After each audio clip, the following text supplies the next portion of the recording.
Kwa wale ambao mnifahamu, mimi naitwa Alex Doto Masaba. Niko na wenzangu hapa kwa ajili ya hii kesi ya Kaunya na wenzake.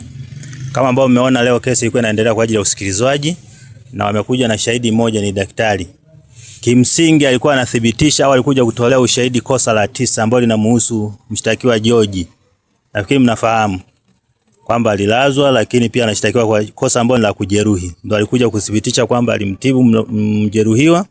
Lakini mmeona kazi iliyofanyika, mmemwona shahidi mwenyewe. Hayo sisi tunaiachia nini? Tunaiachia mahakama. Kubwa ambao naweza nikawaambia ni kwamba sisi tutaendelea kupambana kadri ya uwezo wetu Mwenyezi Mungu atakavyotujalia, na hasa mnapotupa nguvu na nyie kuja huku na kututafutia 1 2 3, tunashukuru sana. Pili, mimi kwa niaba ya kanda ni washukuru viongozi ambao wanafika huku, wananchi na wanachama, pamoja na kiongozi wa kitaifa.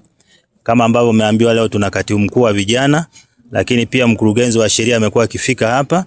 Lakini pia msije mkaona mwenyekiti wa vijana huko mkamchukulia tu kwa nafasi ya wakili.